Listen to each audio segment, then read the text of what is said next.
Ground Power P1 Ultra shooting impressions. Coming up, you'll see absolute first shots from myself and Miss Tia. We'll do full magazine +1. Our trademark What's for Dinner test to see what it eats. Take it over to the spinner for sights and trigger control. Some practical accuracy shots from 7 yards. And then give you the concluding thoughts from the two of us coming up next on GB Guns. Cold shots. We did swap to the more squarish backstrap. Then Tia's got a reduced size torso out there at about 30 yards.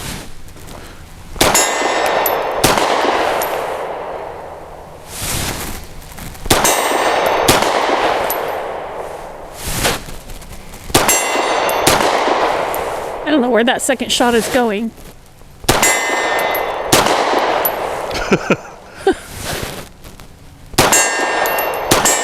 There it is. It's going to be a great review. That was staying pretty damn flat in your hand. It is pretty comfy.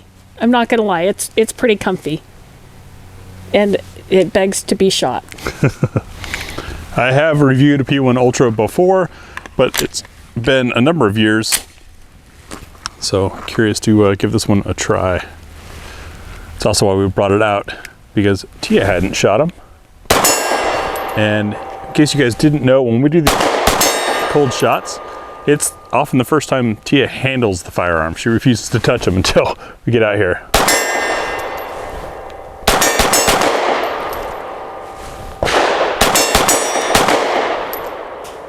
For me, it was the third shot that runs away, but that is really flat and smooth shooting, as we've come to know from Ground Powers.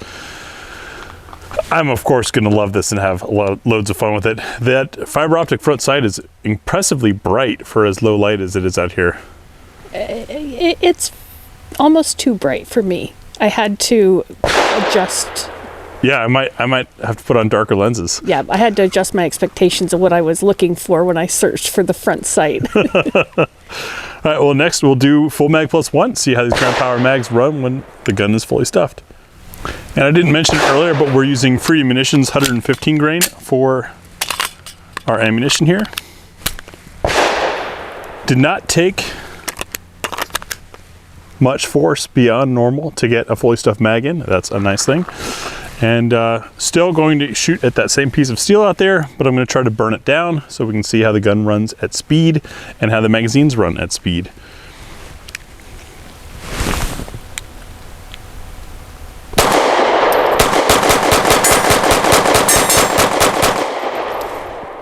Not hitting much. I wonder if the sights are a little off.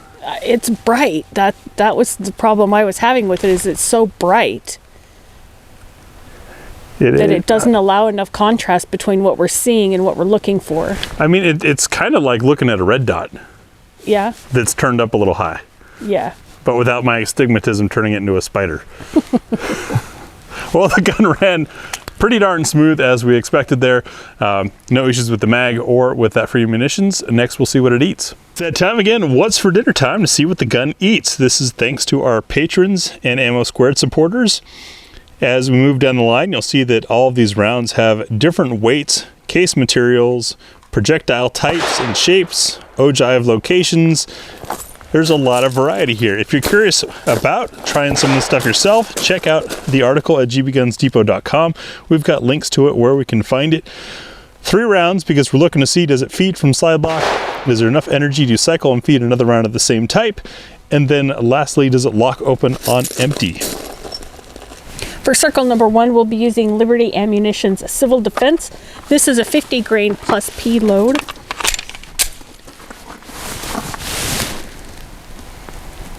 See, now my astigmatism is blowing it way out.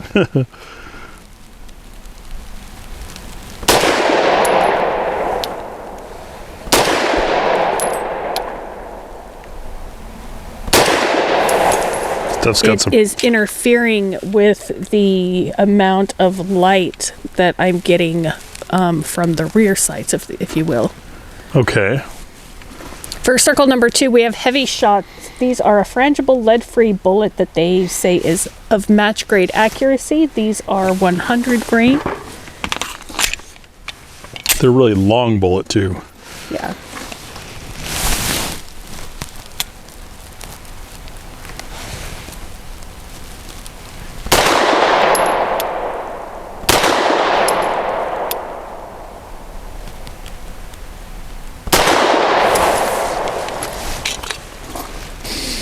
And they smell good.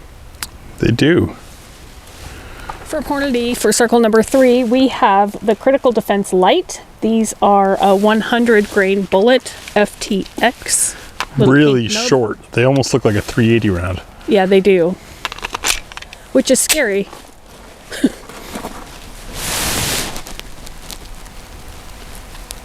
Or could be if you're not checking what you're doing.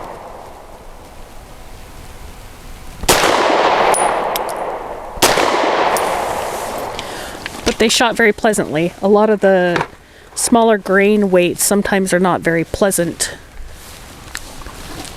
Pretty good group too. And for circle number 4, we'll be using Norma's monolithic hollow point. This is 108 grain.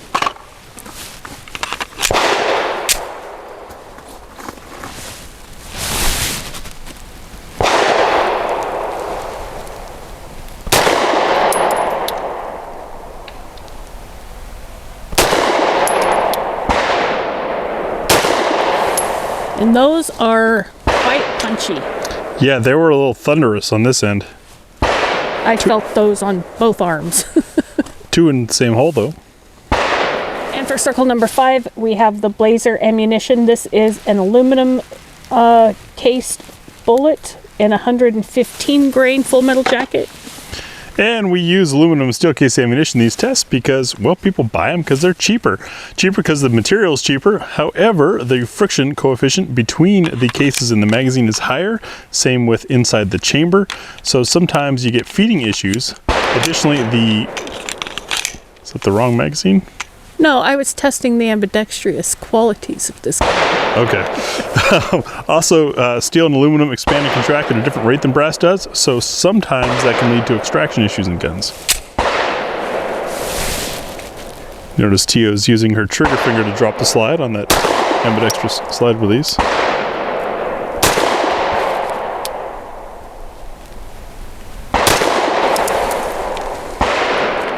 Grand Power does have, in my experience, the most functional ambidextrous features of any gun manufacturer that's offered them that I've tried. And so I thought I would try that throughout my time on What's for Dinner and see, and it was great.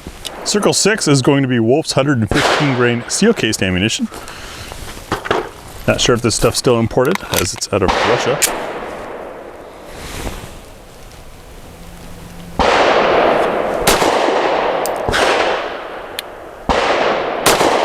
Stouter recoil for sure. Nice group though. Yeah, I think I was just having. Up there to spit. I was just being a lousy shooter earlier on the steel. It happens. Circle 7, Federal's Syntec Defense SJHP segmented jacketed hollow point. This thing breaks apart into 4 main chunks, 138 grains, and it's blue.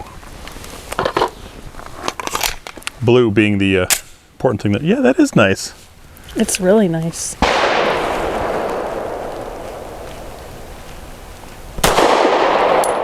Punchy though.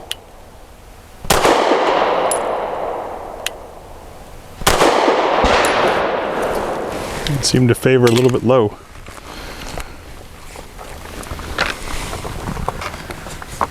Circle 8 is Winchester Elite Defender Stop the Threat. 147 grain bonded jacketed hollow point. 147 grain. This stuff, it's Winchester Defender, and their silver tip tends to be on the less enjoyable to shoot part of the spectrum.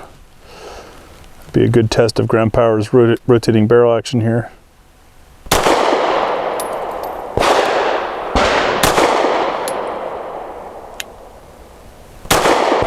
quite a bit more push in your hand than some of the others. Yeah, I was feeling it.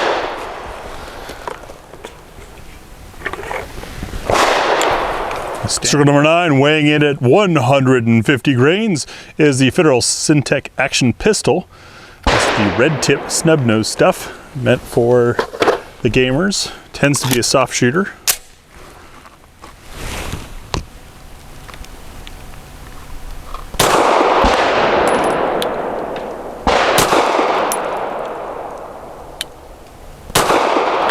It looked like it might have been barely cycling that gun.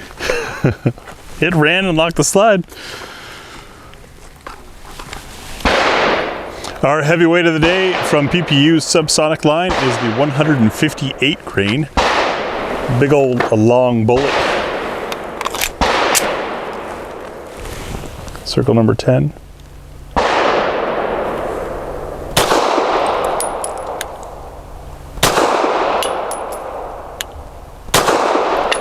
Really soft shooting. It looked like it.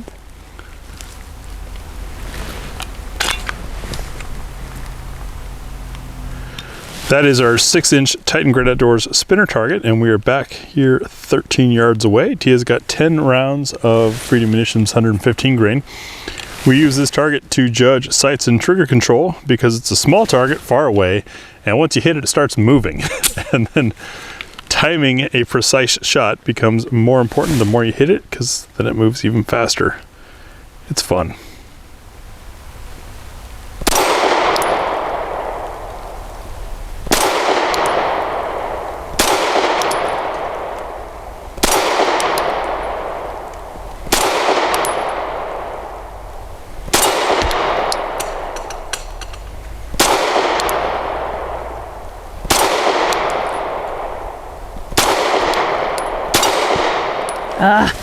So Tia, I think I only counted maybe 2 misses. All the hits there looked pretty good. And of course we're timed right. Sorry I didn't go over the top. I'm thinking maybe that Freedom Munitions ammo was a little bit soft, but that's not the point of this anyways. How were the sights and trigger for landing the shots? The sight for me in my corrected vision, it is, because it is so bright, it scattered. It scattered, just like Graham said before, that it looks like a red dot that's been blown out. And so I was having to focus a little bit harder, and I had to be mindful of the eager trigger that Graham Power is known for in my experience. But as far as the gun's capabilities in the way that it's designed and being able to do that test, sure, absolutely. I just have a couple of things that I have to overcome, and one of them is learning how to shoot faster. All right, I've got, I think, 8 rounds of that Freedom Munitions.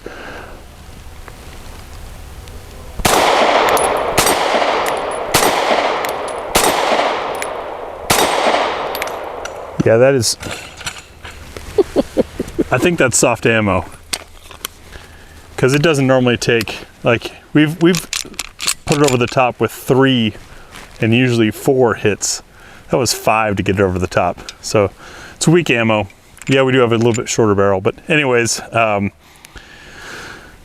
have kind of a home team or home field advantage, if you will, in knowing and understanding the Graham Power trigger. I've run Graham Powers at multiple training courses. My carry gun is a K100. So I, of course, was already set there. This combination of red fiber optic and blacked out rear is great for grabbing your attention.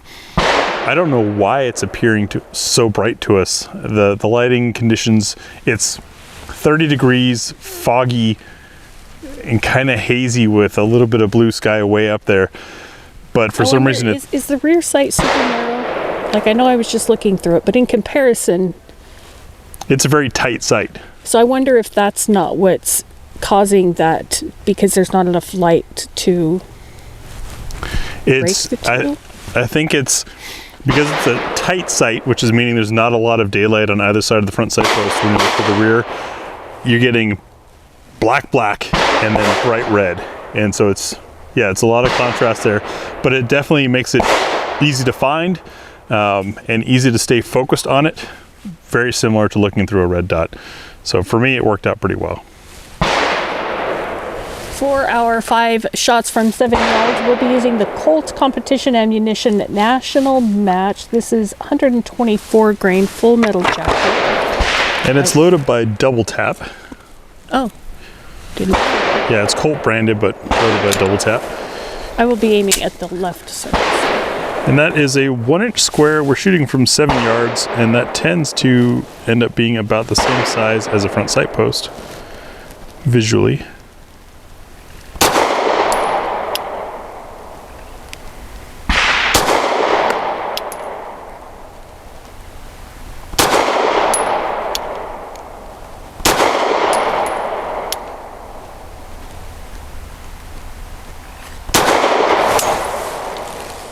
Not bad.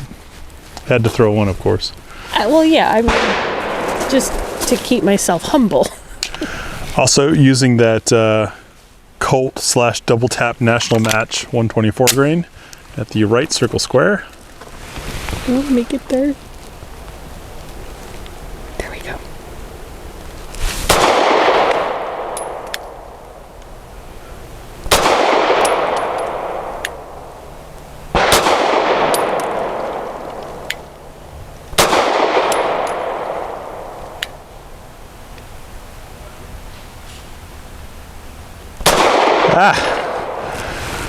Started losing it on that 5th shot. Got nervous. I'm impressed. I always like a Grand Power, but they're always just a little bit too big for me, or the trigger's just a little bit too anxious. I did not experience that with this. It's a great size. It's got a great feel. It's got amazing, ambidextrous controls from both sides.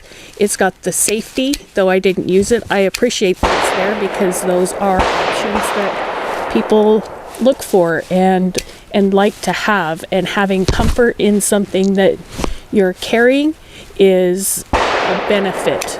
It gives you more confidence should you need to deploy that tool. I mean, Grand Power just does it right in making shooting really fun and safe and for everyone, in making them so that left and right hand shooters can use them safely, efficiently, and with confidence.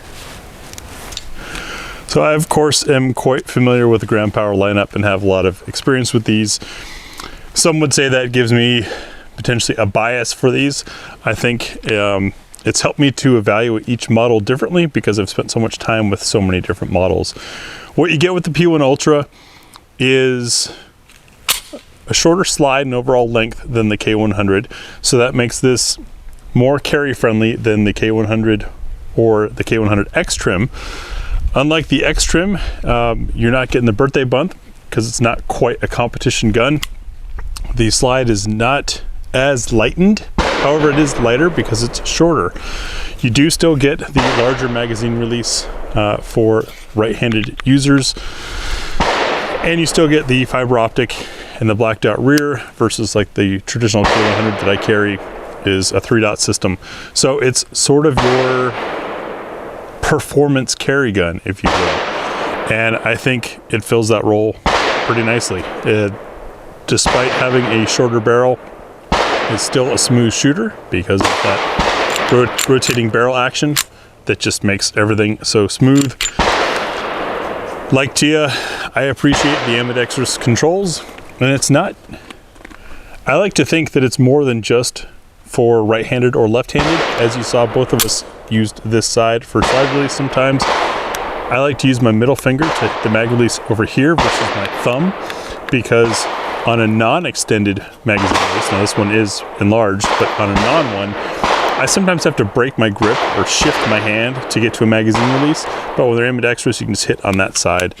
So it is a do-all build, if you will. I think the only thing that would potentially keep me from being hesitant about choosing this over the K100 for carry, even though I know this would be lighter, more comfortable, shorter, would be having a little bit less muzzle energy because it is a shorter barrel. However, in that test we recently did on carry ammo, we proved that with certain loads, barrel length isn't as important as we like to think it is. So overall, solid gun, as expected, performed flawless. Did we have any malfunctions? No. Yeah, no malfunctions. No. A total of 12 different types of ammunition. I had a rough start on the steel when I did that mag dump. I think that's the most misses I've ever done with the gun. But I'd say after shooting that group that the accuracy is still there. I think that was just me having a bad time. Does that extended mag release, does it reverse so that if someone was left-handed, they could have that on the other side? I do not know for certain. I don't see a reason why not. I just don't know what that procedure is like. And even if I did, I can't show it on YouTube anymore. But yeah, I don't see why not. It is the same frame as well as the K100 and the X-Cal and the K100 X-Trim and all those, which means it takes the same magazines, which is excellent. 15 round mags. They load fairly well. They're not the easiest thing out there, but they're also not going to beat up your fingers on day 4 of a 1,000 round course. I say that with personal experience because I've done that. So yeah, the P1 Ultra is a strong one for consideration for carry. This would be a gun that you can carry and train with and not be afraid to train with it. Yeah, my hesitation here is just because it's kind of making me rethink my choice of the K100. You can't carry them all. Thanks for watching.